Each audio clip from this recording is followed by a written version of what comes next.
Assalamualaikum everyone. This is me, Eliza, a student dance school online academy from Beach 8. I'm 21 years old. Today we have Maya with us. Hello, Maya. How are you? Wa alaikum assalam. I'm doing great. Happy to be back on the show. What's the topic today? The topic is wood. Oh, food. Wood. I love it. No, Maya. Maya. The topic is wood. Right. Food. I got a bit ahead of No, myself. food. No, Maya. No, food. No, it's a wood. Wait, no food? Got it. I'll behave this time. What's actually on the menu? Wood, Maya. Wood. Okay, I hear you. Food. I'm locked in. No more side quests, just food. Okay, Maya. My first question is, why has wood been so important throughout human history? Wait, did you say hair? I think I might have misheard you since we just settled on food. It's not Which one are we actually? Maya. It's not food. It's wood, the backbone of early civilization. Wood. Oh, wood. That Yes. makes way more sense than hair. I was wondering where we were going with that. All right, let's dive in. So, Okay. wood as the backbone of civilization. That's a huge topic. Okay. Where do you want to start? Let And we're me. off. Uh, Hit me with your first question. Maya, please. Why has Yeah? wood been so important throughout human history? Wait, hair? I'm feeling a little dizzy. We just spent 2 minutes figuring out that we're actually talking about wood. Yes, We we are definitely aren't on the hair actually top. talking about wood. Maya, please, can you listen first? My bad. I completely zoomed out for a second. I'm all ears. What's your first question on wood? Where does the word wood come from? The simple answer is trees, of course, but that obvious answer hides the really cool part, which is the biological machinery. It's essentially a miracle of physics. Trees pull water and minerals up from the ground through their roots and take carbon dioxide from the air, and then they use sunlight to turn all of that into this incredibly strong structural material. It's basically a giant solar powered factory that builds its own skeleton. Since you're recording this, do you want to know more about the chemistry of how trees actually build wood, or maybe where the first woody plants came from? Yes, please. So, if we go way back, like hundreds of millions of years, the first woody plants weren't even trees as we know them. They were more like giant, sturdy ferns and club mosses. For a long time, the earth just had these soft, green plants. But eventually, nature figured out lignin. That's the secret sauce in the cell walls that makes wood rigid. Once lignin entered the chat, plants could actually defy gravity and grow tall to compete for sunlight. It literally changed the skyline of the planet. On the chemistry side, trees build wood through a process called lignification, where they layer cellulose and lignin to create a structure that's strong enough to hold up tons of weight, but flexible enough to sway in the wind. It's wild to think that every skyscraper, every piece of furniture, and almost every single early human tool started with this one biological breakthrough. Do you want to dive into how humans first started harnessing that strength, or maybe the weirdest types of wood out there? Yeah, actually, I would love to. Let's go with the weird stuff first. Since I'm blanking on the weirdest ones, let's pivot to the other side of things. I've always found the actual process of early humans harnessing wood to be more fascinating. Think about the first time someone realized that a sturdy branch could be more than just something to lean on. It could be a tool, a weapon, or the frame of a shelter. It's like the very first step in human engineering. Do you want to talk about how that shift happened? Okay, Maya. No, actually, mm, I'll go with my questions. Maya, are you there? All yours. Fire away. Mm-hmm. Ready for your questions. Okay. My question is, how has the meaning of the word changed over the time?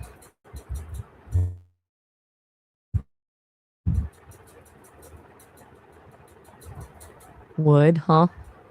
It's one of those words that's basically stayed a rock in a storm. In the Old English, it was voodoo, and it pretty much meant the same thing. But it's funny how the meaning shifts from the material to the source. Now we use it to describe the stuff on our tables, but we also use it to describe the entire forest. I wonder if you're looking for a specific historical shift. Okay. Ready for the next one? What else you got? What makes wood is such a versatile natural material? It's kind of a design masterpiece. Think about it, it's strong enough to support a skyscraper, but light enough that we can carry a piece of it in our pocket as a pencil. Doesn't conduct electricity, it's easy to carve, and it stays warm to the touch. Plus, it's one of the few materials that's structurally impressive, but also bends under pressure without just snapping. It's basically the Swiss Army knife of the natural world. Want to dive into how that structure actually works, or maybe how it's been used in the weirdest ways? Yes, please, actually. It's honestly kind of a biological flex. But since you're in the middle of your recording, I'll let you take the lead. What's Okay, next on your list? thank you. Mm-hmm. Mm, You're okay. welcome. What else is on your list? Uh, I'm ready whenever you are. how did early humans first discover the usefulness of wood? I bet it started with a wait, this works moment. Think about those first humans. At some point, they probably noticed that some sticks didn't just break, they could be used to dig for roots or fend off a predator. But the real game changer was fire. Once they figured out that wood was the perfect fuel, it changed everything. Gave them warmth, light, and a way to cook, which is probably why we're even here today. It's wild to think that just picking up a sturdy branch was basically the first step toward everything from wheel carts to these crazy skyscrapers we have now. Want to get into how it led to the first actual tools? Yes, actually. It's all about how humans learned to reshape it. Once we figured out we could carve, split, and hollow out wood, the world opened up. Remember the first person to carve in a piece of wood and suddenly realize they had a bowl or a spoon? It was the birth of design. From there, got spears for hunting, looms for weaving, and eventually, the first wooden ships that let us explore the rest of the planet. It really set the stage for everything that came after. Do you want to explore how we one of the more surprising tools from early history? No, no, I'll be quiet. no, actually, I'll stick with my questions. Sounds good. Yes, you have to, Maya. Oh, I'll is stick with my questions. Maya, can you please be quiet for a while? got it. How did humans use wood to create transportation such as boats and carts? That was a huge leap for us. It all started with the dugout. Some early human probably looked at a fallen log and thought, I bet I could fit inside that. They used fire to hollow out the center, and suddenly they had a vessel that could float. Once we figured out how to lash logs together with vines or leather, we went from floating in a log to building actual ships that could cross oceans. Carts followed a similar path, but the real breakthrough was the wheel and axle, which turned wood into a machine for moving heavy things. It completely changed how we traded, traveled, and settled down. Okay. My next Mm. question is, how did the ability to work with wood contribute to human survival? It was a total survival game changer. Having a way to build sturdy shelters meant we could finally move into colder climates and actually survive the winter instead of just hoping for the best. Plus, when you combine wood with fire for warmth and cooking, you basically just unlock the basic requirements for human life. And of course, we can't forget about the hunting side because turning a branch into a spear or a bow meant we could keep a safe distance from whatever was trying to eat us. It really turned us from just another animal in the woods into the ones who could actually shape the environment to fit our needs. Okay, what were some of the earliest things humans made from wood? Spears and digging sticks were probably the first. I mean, as soon as someone realized they could poke something from a distance without getting bitten, they were probably hooked. Beyond that, they made simple shelters by leaning branches against things. And eventually, they figured out how to hollow out trunks to make basic containers.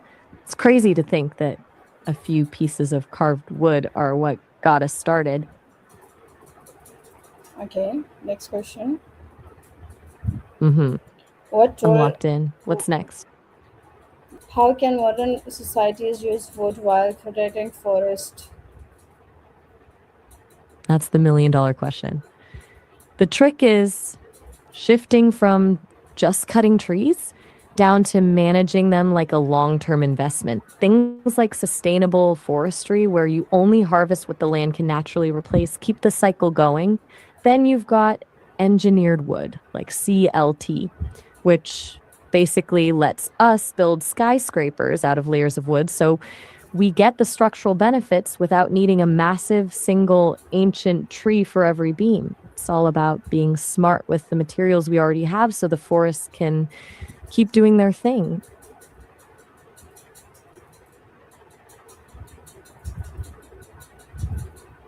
Okay, Maya. Next is how did industrialization change the way humans use wood? It turned wood into a commodity. Before industrialization, woodworking was slow, local, and deeply personal. And but then the steam engine hit the scene and everything shifted. We went from hand saws to massive sawmills that could process entire forests in a fraction of the time.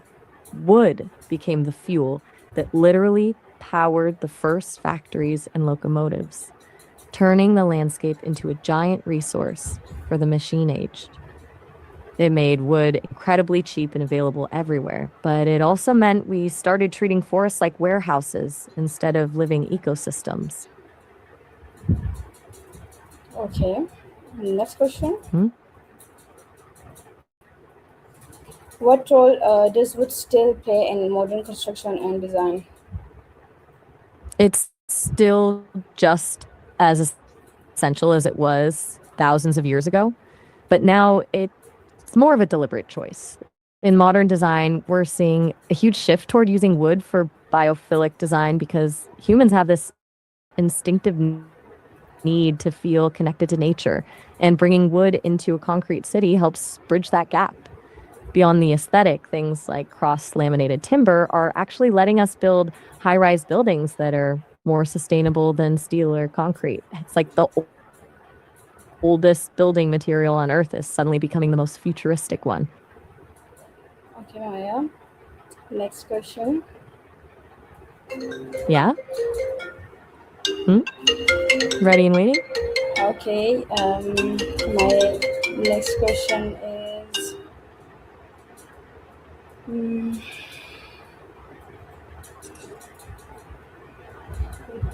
Take your time. Okay, Maya, very last, and then my very last question is: if you could summarize the role of wood in the development of human civilization in one sentence, what would you say?